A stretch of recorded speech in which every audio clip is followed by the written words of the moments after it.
Luke and Penelope had been married for 3 years, residing in a modest apartment on the outskirts of the city. Both maintained steady jobs, yet their temperaments were polar opposites. Luke, a loyal homebody, found comfort in routine chores, grocery runs, and the quiet refuge of his living room. Penelope, however, was a free-spirited adventurer, constantly seeking new experiences and excitement. In the early days of their marriage, their contrasts seemed manageable. Luke tried to match Penelope's energy, joining her at social events and gatherings, striving to meet her halfway. But as time went on, it became apparent that habits deeply ingrained could not be altered. Luke gradually withdrew into his peaceful routine, preferring the sanctuary of his home, while Penelope, tired of coaxing him to accompany her, stopped attempting. She began leaving notes stating where she would be and who she was meeting before venturing off on her escapades. One weekend, restless from staying at home, Penelope joined her friends for an impromptu night out. Their evening began at a quaint cafe she had once mentioned to Luke. Hours later, around midnight, Luke called, only to hear music and laughter streaming through the phone.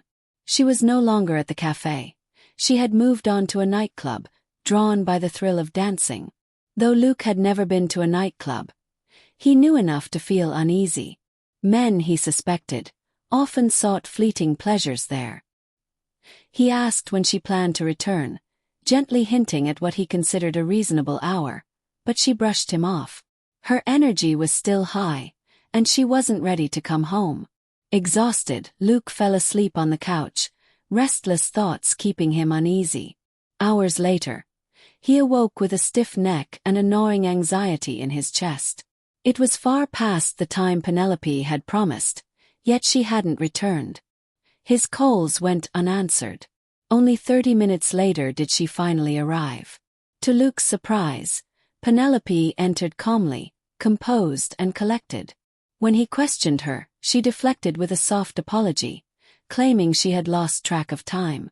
She offered to go straight to bed, and her gentle tone silenced any words Luke had prepared. The next morning, Luke woke to silence. Penelope lay curled in bed, peaceful, a faint smile on her lips as though dreaming blissfully. For a moment, Luke considered his lingering frustration, but it quickly faded. He was not one to hold grudges. His thoughts shifted to their long-awaited beach holiday, a trip he had been saving for diligently. "When are we going to the beach?" he asked playfully as Penelope stirred awake. She smiled, eyes sparkling at the thought of their escape. But unbeknownst to Luke, their savings would soon serve a different purpose. Over the following week, Luke noticed Penelope's phone constantly buzzing. Each time, she glanced at the screen and swiftly dismissed the notifications. Her behavior, subtle yet suspicious, planted doubt in Luke's mind. On several occasions, he glimpsed at her phone, only to find the messages mysteriously deleted.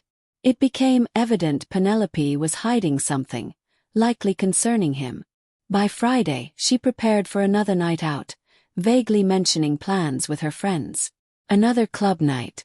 Luke didn't object. Instead, he quietly formulated a plan to follow her.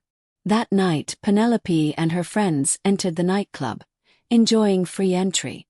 They claimed a table and ordered drinks, their laughter rising above the pulsing music. From a hidden corner, Luke observed, blending into the crowd. At first, everything appeared innocent. Penelope danced lightly, graceful and carefree, while one friend provocatively clung to a stranger on the floor. Luke frowned, recording the scene for evidence, but soon focused back on Penelope. Her eyes scanned the room, sharp and attentive. Then the unexpected occurred. Performers emerged on a makeshift platform. The crowd roared as music swelled, dancers sensuous and unrestrained, commanding every gaze. A central figure, a chiseled man in dark sunglasses, exuded magnetic presence. Penelope's captivated expression didn't escape Luke's notice. She watched him intently, admiration flashing across her face. A pang of jealousy pierced him. Was this man enchanting her in ways he no longer could? The performance ended. As the dancers retreated, Penelope whispered to her friends, who shrieked with delight. Rising, she approached the service area, disappearing behind a curtain, her friends oblivious to Luke's presence. Seizing the moment, Luke intercepted Lillian, one of Penelope's closest friends, on her way to the restroom. "Stop," he said firmly, blocking her path. Lillian froze, startled. "I can guess the excuses you're preparing," Luke continued, voice cold, ignoring her protests. He played a video on his phone. Penelope on the dance floor with a stranger doing push-ups. "Let's jog your memory." Lillian's composure crumbled. "She met him before," Lillian admitted shakily. "There were sparks." "I'm sorry, Luke. I thought she'd tell you herself." Luke said nothing. The truth hung heavy. Penelope's choices were hers alone. Feeling hollow, he left the club, the lights and music fading behind him. At home, Luke packed his belongings quietly, condensing years of memories into a few bags. He could not remain with someone who had shattered his trust so thoroughly. The beach savings now served another purpose.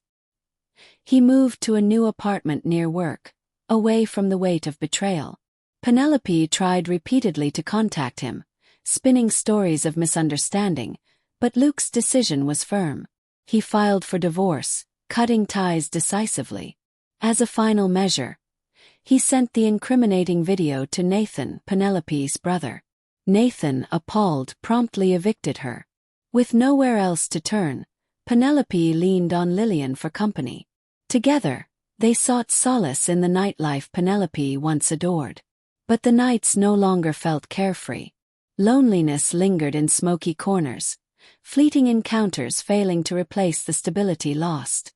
As Penelope danced under flashing lights, she searched for something lasting, but the music played on, indifferent to her despair.